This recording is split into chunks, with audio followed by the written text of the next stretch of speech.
രണ്ട് ചെറുപ്പക്കാരിൽ ഒരാൾ മറ്റൊരാളെ വിഡ്ഢി, പമ്പര വിഡ്ഢി എന്ന് പരിഹസിക്കുകയായിരുന്നു. അത് കണ്ടു നിന്ന പ്രായമായ ഒരാൾ കളിയാക്കിയവനോട് അതിന്റെ കാരണം ആരാഞ്ഞു. കളിയാക്കിയവൻ പുച്ഛത്തോടെ പറഞ്ഞു, 10ാം ക്ലാസ് 5 തവണ തോറ്റവനെ വിഡ്ഢിയെന്നല്ലാതെ എന്ത് വിളിക്കും? ഇത് കേട്ട പ്രായമായ ആൾ കളിയാക്കപ്പെട്ടവനോട് ഇത് ശരിയാണോ എന്ന് ചോദിച്ചു. അയാൾ വിഷമത്തോടെ പറഞ്ഞു, ശരിയാണ്, എത്ര ശ്രമിച്ചിട്ടും എനിക്ക് വിജയിക്കുവാൻ സാധിക്കുന്നില്ല. അപ്പോൾ കാരണവർ കളിയാക്കിയവനോട് ചോദിച്ചു, നിന്റെ കാര്യം എന്താണ്? അവൻ പറഞ്ഞു, ഞാൻ 10ാം ക്ലാസ് പരീക്ഷ എഴുതിയിട്ടേയില്ല. പരീക്ഷ എഴുതി തോൽക്കുന്നവനാണോ പരീക്ഷ എഴുതാത്തവനാണോ മിടുക്കൻ? പരാജയങ്ങൾ മറ്റ് സമൂഹങ്ങളുടെ കാഴ്ചപ്പാടിൽ. ഈ പുസ്തകം എഴുതുവാൻ വേണ്ടി ഇന്ത്യയിൽ വിജയം കൈവരിച്ചവരുടെ മുൻ പരാജയ സംഭവങ്ങൾ അന്വേഷിച്ചപ്പോൾ അത്തരം വിവരങ്ങളുടെ അഭാവം അനുഭവപ്പെട്ടു. പുസ്തകങ്ങളിലൂടെയും ഇന്റർനെറ്റിലൂടെയും മറ്റ് കേട്ടറിവുകളിലൂടെയും എല്ലാം അന്വേഷിച്ചിട്ടും വിവര ദൗർലഭ്യമായിരുന്നു ഫലം. അതിന് കാരണം ഇന്ത്യയിൽ വിജയിച്ചിട്ടുള്ളവരെല്ലാം പരാജയത്തിന്റെ രുചി അറിയാത്തവരാണ് എന്നതല്ല. എന്റെ കാഴ്ചപ്പാടിൽ ആ വിവര ദൗർലഭ്യത്തിന് 2 കാരണങ്ങളാണുള്ളത്. ഒന്ന്, ദുരഭിമാനം.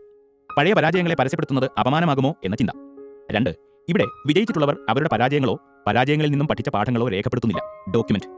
ഇത് രണ്ടും സമൂഹത്തോട് ചെയ്യുന്ന പാപമാണ്. കാരണം മുൻപേ പോയവരുടെ വിലമതിക്കാനാവാത്ത അനുഭവ പാഠങ്ങൾ വരും തലമുറയ്ക്ക് കിട്ടാതെ പോകുന്നു.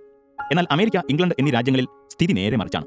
ജീവിതത്തിൽ പരാജയങ്ങളുടെ ചരിത്രം സൃഷ്ടിക്കുകയും എന്നാൽ ലോകത്തിന്റെ ഗതി മാറ്റുകയും ചെയ്ത എബ്രഹാം ലിങ്കണും തോമസ് ആൽവ എഡിസണും വിൻസ്റ്റൺ ചർച്ചിലും ആ സമൂഹങ്ങളുടെ ഉൽപ്പന്നങ്ങളാണ് എന്നതാണ് സത്യം.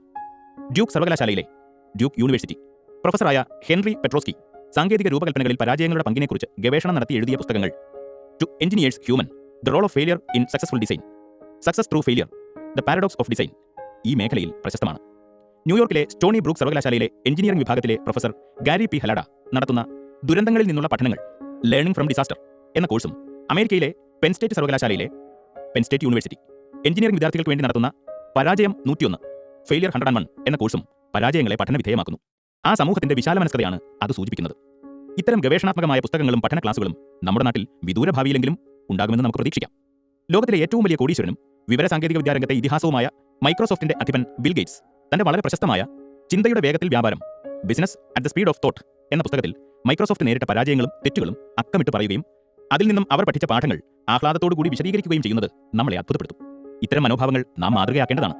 വിദേശിയിൽ നിന്നും അണുകുടുംബ ജീവിതം, വിവാഹമോചനം തുടങ്ങിയ ദുഷിച്ച കാര്യങ്ങൾ പഠിച്ച മലയാളികൾ അവരുടെ പരാജയങ്ങളോടുള്ള ക്രിയാത്മകമായ സമീപനവും പഠിക്കേണ്ടതല്ലേ? പരാജയങ്ങളും വിദ്യാഭ്യാസ സ്ഥാപനങ്ങളും. എല്ലാ ബിരുദധാരികളും വിദ്യാസമ്പന്നരല്ല, എല്ലാ വിദ്യാസമ്പന്നരും ബിരുദധാരികളുമല്ല. All graduates are not educated, all educated are not graduates. പരാജയങ്ങളെ പുച്ഛത്തോടുകൂടി കാണുന്ന മനോഭാവം ഉണ്ടാക്കിയെടുക്കുന്നതിൽ ഇന്നത്തെ വിദ്യാഭ്യാസ സ്ഥാപനങ്ങൾക്ക് വലിയ പങ്കുണ്ട്.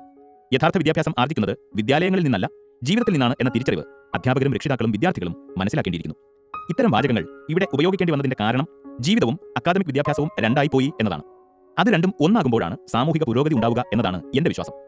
ഇന്നത്തെ അക്കാദമിക് വിദ്യാഭ്യാസ സമ്പ്രദായത്തിൽ അടിസ്ഥാന ശാസ്ത്രവും ചരിത്രവും ഗണിതവും ഭൂമിശാസ്ത്രവും ഭാഷയുമെല്ലാം ധാരാളമായി പഠിപ്പിക്കുന്നുണ്ട്. എന്നാൽ ജീവിതത്തിന്റെ ഭാഗമായ ലക്ഷ്യങ്ങളെക്കുറിച്ചോ ജീവിതത്തിൽ ഉണ്ടാവുന്ന വെല്ലുവിളികളെക്കുറിച്ചോ ജീവിത തടസ്സങ്ങളെ കൈകാര്യം ചെയ്യുന്ന രീതികളെക്കുറിച്ചോ പരാജയങ്ങളിൽ നിന്ന് പഠിക്കുന്നതിനെക്കുറിച്ചോ ഉള്ള പുസ്തകങ്ങളോ കോഴ്സുകളോ പഠനത്തിന്റെ ഭാഗമായി ഇല്ല. ഇത് ദൗർഭാഗ്യകരമാണ്.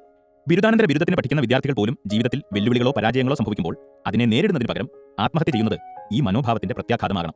ഏകദേശം 22 വർഷം അക്കാദമിക് വിദ്യാഭ്യാസം ചെയ്തിട്ടും ഒരു ബിരുദാനന്തര ബിരുദധാരിയെ ജീവിത പരാജയങ്ങളെയോ വെല്ലുവിളികളെയോ നേരിടാൻ പഠിപ്പിക്കാത്ത വിദ്യാഭ്യാസമാണ് നമ്മുടെ സമൂഹത്തിന്റെ ഒരു ദുരന്തം.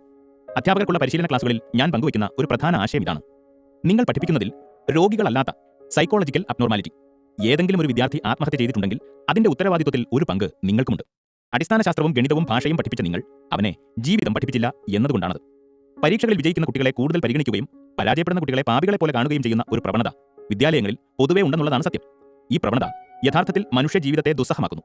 കാരണം പരാജയം ജീവിതത്തിന്റെ ഭാഗമാണ് എന്നതിന് പകരം പരാജയം ജീവിതത്തിലെ പാപമാണ് എന്നാക്കി മാറ്റുന്നതിൽ ഈ പ്രവണതയ്ക്ക് മുഖ്യ പങ്കുണ്ട്.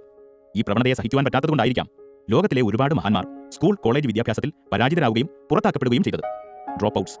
Thomas Alva Edison, Winston Churchill, Abraham Lincoln, പ്രശസ്ത ബിസിനസ്സുകാരൻ റിച്ചാർഡ് ബ്രാൻസൺ, ആപ്പിൾ കമ്പനിയുടെ എല്ലാമായിരുന്ന സ്റ്റീവ് ജോബ്സ്, മൈക്രോസോഫ്റ്റിന്റെ അധിപൻ ബിൽ ഗേറ്റ്സ്, ഇന്ത്യൻ വ്യാപാര ചരിത്രത്തിന്റെ നാഴികക്കല്ലായ ധീരുഭായ് അംബാനി. ഈ പട്ടിക വളരെ നീണ്ടതാണ്. രക്ഷിതാക്കളും അധ്യാപകരും ഈ പട്ടിക പരിഗണിക്കേണ്ടതാണ്. പരാജയങ്ങളോടുള്ള അനുഭാവപൂർവ്വമായ സമീപനത്തിന്റെ തുടക്കമായിട്ടാകാം ദേശീയ വിദ്യാഭ്യാസ ഗവേഷണ പരിശീലന council NCERT, national council for education research and training, March 2006 പുറത്തിറക്കിയ പരീക്ഷകളുടെ നവീകരണങ്ങളെക്കുറിച്ചുള്ള രേഖയിൽ national focus group on examination reforms headed by Cyrus Vakil ഇങ്ങനെ രേഖപ്പെടുത്തുന്നു: പരീക്ഷകളുടെ മാർക്ക് ലിസ്റ്റുകളിൽ നിന്നും പരാജയം, ഫെയിൽ എന്ന വാക്ക് ഒഴിവാക്കേണ്ടതാണ്. അതിനു പകരം തൃപ്തികരമല്ല, ഉദ്ദേശിച്ച നിലവാരത്തിലെത്താൻ കൂടുതൽ അധ്വാനിക്കണം എന്നിങ്ങനെ രേഖപ്പെടുത്താവുന്നതാണ്. 100% വിജയം നേടിയ വിദ്യാലയങ്ങളുടെ പട്ടിക പ്രസിദ്ധീകരിച്ച് വിജയത്തെ ആഘോഷിക്കുന്ന മാധ്യമങ്ങൾ പരാജയം പാപകരമെന്ന മനോഭാവത്തെ ഊട്ടിയുറപ്പിക്കുകയാണ്. ഇത്തരം ചിന്തകൾ ഉള്ളതുകൊണ്ടായിരിക്കണം മകന്റെ വിദ്യാഭ്യാസത്തെക്കുറിച്ച് ഭാര്യയുമായി ചർച്ച നടത്തിയപ്പോൾ വിദ്യാലയത്തിൽ വിടാതെ അവനെ വീട്ടിൽ വെച്ച് നമ്മൾ തന്നെ പഠിപ്പിച്ചാൽ പോരെ എന്ന് ഞാൻ അഭിപ്രായപ്പെട്ടു. എന്നാൽ ഭാര്യ പറഞ്ഞു, അവനെ സ്കൂളിൽ വിടണം. അവന്റെ പ്രായത്തിലുള്ള കുട്ടികളുമായി മത്സരിച്ചും പരാജയപ്പെട്ടും വഴക്കിട്ടും സ്നേഹിച്ചും അവൻ ജീവിതത്തിന്റെ യാഥാർത്ഥ്യങ്ങൾ തിരിച്ചറിയട്ടെ. ആലോചിച്ചപ്പോൾ അതും ശരിയാണ്. കാരണം നിങ്ങളും നിങ്ങളുടെ കുട്ടിയും ചെസ് കളിക്കുകയാണെങ്കിൽ കുട്ടി തോൽക്കുന്ന അവസ്ഥ ഉണ്ടായാൽ സ്വാഭാവികമായി നിങ്ങൾ തോറ്റുകൊടുക്കും. എന്നാൽ സ്വന്തം ക്ലാസ്സിൽ പഠിക്കുന്ന കുട്ടിയുമായി ചെസ് കളിക്കുമ്പോൾ അവൻ തോൽക്കുന്ന അവസ്ഥ ഉണ്ടായാൽ തോൽക്കുക തന്നെ ചെയ്യും. ആ തോൽവികൾ അവനെ പാകപ്പെടുത്തുകയും ചെയ്യും. യഥാർത്ഥത്തിൽ വിദ്യാലയത്തിൽ പോകുന്നത് പഠിക്കാനും പരീക്ഷ ജയിക്കുവാനും മാത്രമല്ല, കളികളിലും പഠനത്തിലും പരാജയപ്പെടുവാനും അതിനെ നേരിടുവാനും ആണ്. ഈ അർത്ഥത്തിൽ വിദ്യാഭ്യാസ സ്ഥാപനങ്ങൾ അത്യാവശ്യമാണ്.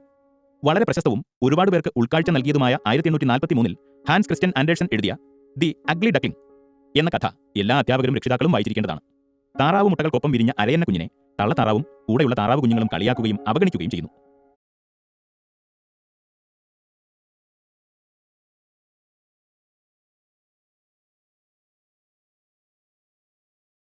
രൂപത്തിലും ശബ്ദത്തിലും അരയന്ന കുഞ്ഞ് താറാവുകളിൽ നിന്ന്